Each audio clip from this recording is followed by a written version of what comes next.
we must all have felt that one, you know, when someone says, "Oh, are you that Matt Giggs?" And I'm like, "Yeah," and you're like, "I know where this is heading." Yeah, it's that experience. Yeah. So for me, it's when someone says they were great, like there is no better feeling. It's amazing. I love that. No better feeling. Amazing. But just going back to the point of, we doubled our profits year on year. It's over doubled our profits. That's incredible. But then we said, okay, how do we reinvest back into service and the customer experience? So one small thing we did, after every completion, the customer gets like an art frame of their property. It looks really cool. The sales progressor will ask the person who's moving in, pets' names, etc. So on that little frame will be Charlotte, Tom, Boris and Badger, right?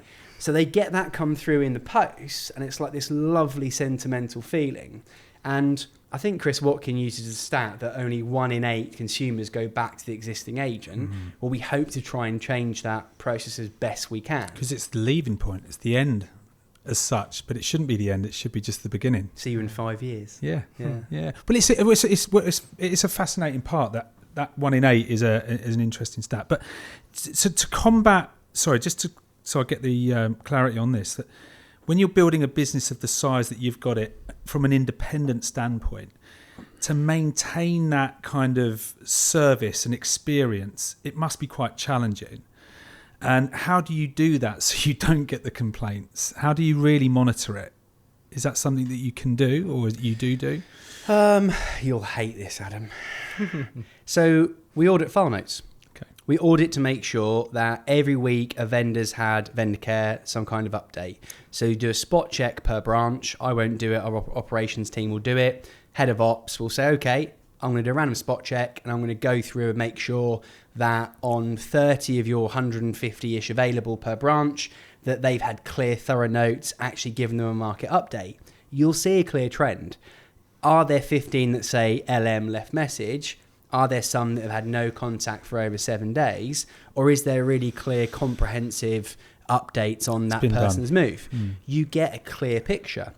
You email the branches to say, guys, these are just the numbers, make of them what you will. And the branch will soon have that. Do all the team get to see all of each other's good and bad? The senior management but not below that level. Okay. You have to have some closed That's doors. your form of monitoring, is spot checks, making sure standards are upheld. Okay. Absolutely. And then re-monitored maybe 2 weeks later, they'll always improve. And that's that iron sharpens iron view of, I understand the value in work-life balance, dropping your kids off to nursery, but from a keeping sharp, keeping elite, keeping the standards so high, you do need accountability.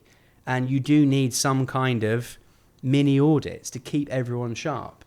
So is that how you feel you're fixing the industry in terms of making sure the standards are higher? Because the previous guests that I've had on, we've kind of similar. Got Steve Beercox up north, runs 11 branches, team of 80. So I kind of almost put him in your realm, and we had Nested as well. So I'd kind of liken Alice to yourself.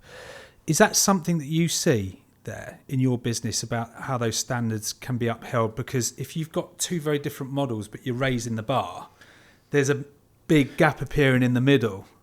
Our key on that, I wouldn't say that bit we mentioned is the reason why we're doing great numbers. Go on. For us, it is the positive fun. You go into a Minors Brady branch and there's smiles everywhere and people are on the phones and it's active, and I've just tied that deal and there's a great buzz about the place. So how did you feel when people kind of knock that kind of approach and that sort of model? What goes through your mind? Because people would say that's going back in time rather than going forward. I don't care. Good. Are they people that I want to be? Are they people that are doing where I want to, or achieving what I want to achieve?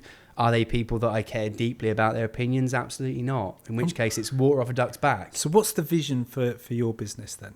What's the vision for Minors? I'm going to flip on to you because I've spoken for a bit, Adam. No. Hang on. What is the vision for Minors and Brady, would you say? At the moment, we're acquiring other firms. And in a podcast recently, a video, I said we're playing professional Pac-Man, which was very tongue-in-cheek.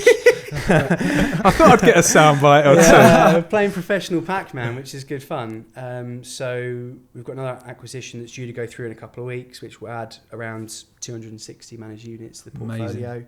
So we're just trying to grow the lettings book, grow mortgages. But the reason why I'm saying that, though, Jamie, if you don't mind me stepping in, is because it's very rare to see that growth in an independent the way that you've done it.